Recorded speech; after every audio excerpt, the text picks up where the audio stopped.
again to Conspell English. This is your host, Menchi Pascual. In the previous episode, we talked about the various ways of preparing our students for composition writing. We said that brainstorming activities would be very important tools to gather as much input as possible. Brainstorming can be done individually through clustering, mapping, cubing, and looping. It can likewise be done interpersonally. That is, students share whatever information they have on a certain topic with their peers in or outside of the classroom. Before we take up the other stages of the process approach, let me show you once again the flow chart, where you will see the different stages a student writer has to go through before he or she produces his or her own composition. Notice the stages in the flow chart. There are 7 altogether. There could be more depending on the felt need. A class may be asked to write 3, 4, 5 drafts before they can write the final draft. If you look more closely at the diagram, you will notice that the focus is on content and not on grammaticality and mechanics. This way, we are able to encourage our students to write, or at least to develop in them the fondness for writing. Observe the stages of the process when grammar errors are checked. It comes as late as stage 6. We will know more about the process approach to writing when we return. Please stand by.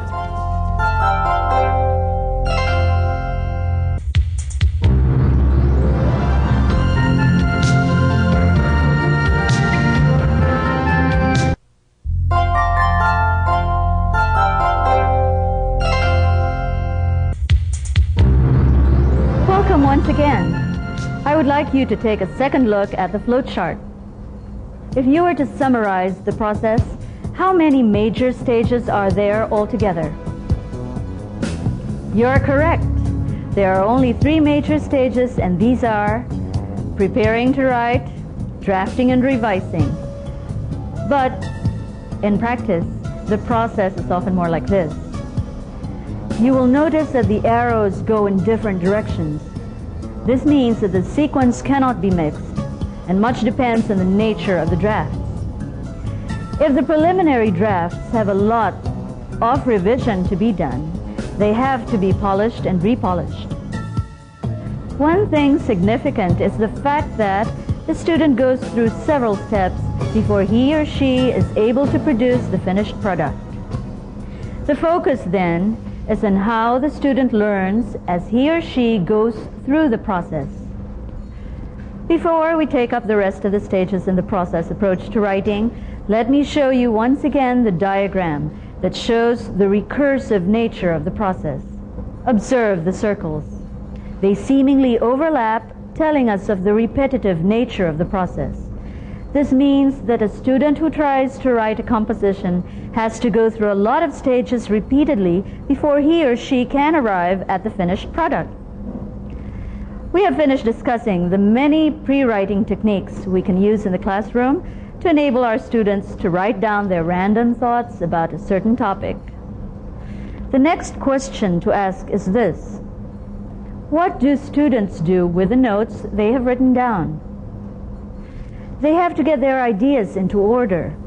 Let's look at how one student writer did it.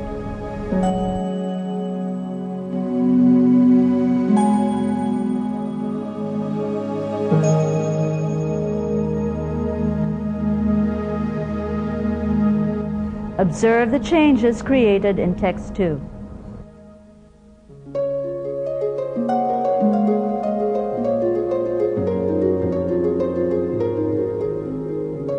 What difference did you see between the 2 texts? Obviously, the second text had corrections. What do you think did the writer do to arrive at those corrections? He did the following. First, he looked through his notes. Then he used numbers or arrows to put them in the order he wanted to mention them in writing. In other words, what he did was to order his notes so that he can use them in writing his composition. Let's look at another way of how we can make our students see the importance of their written notes in preparation for writing. Use models. Observe this in the following examples. Model 1. Kitchen crew needed, second shift, high school graduate, with cooking experience, can communicate well, inexperience need not apply. Model 2. Front desk crew needed as soon as possible. College graduate, can communicate very well in English and in Filipino. Knowledge of computer will be useful. What did you notice? Obviously, Model 1 was useful in writing Model 2. What things do we remember when we use models which help students with what to write and how to write them? We should do the following. Number 1, look for models of the kind of writing our students would want to do. Number 2, keep a file of these models so we will have them when we need them. 3, think about the content, the information included, the questions asked, the ideas mentioned. 4, look closely at the language used. Underline or make notes of any useful expressions. 5, look closely at the organization of ideas. After discussing some of the ways of getting students' ideas into order, we are now ready to get their words into paper or for them to do their first draft. During this second stage of the process approach to writing, the student should not worry about grammar, vocabulary, spelling, punctuation, and other mechanics of the language, but a few important questions which students have to consider. 1. Who are they writing to? 2. Why are they writing? 3. What are they writing? 4. Where are they? 5. How much time do they have? 6. How do they feel? Let's take up the questions one at a time. Question number 1 refers to the reader.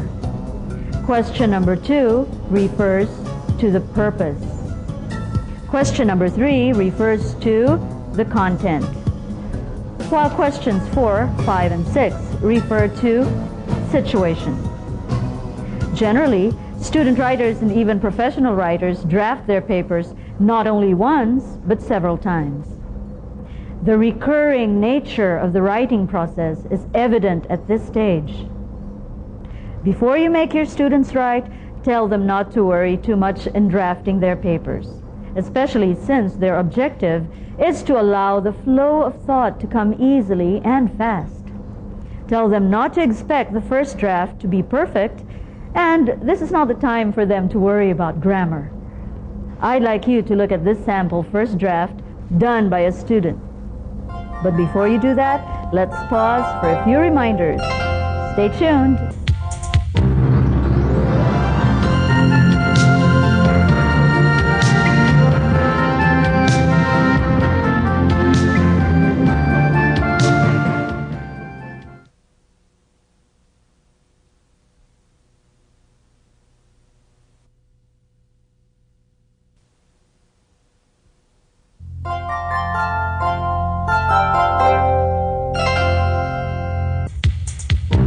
Welcome back.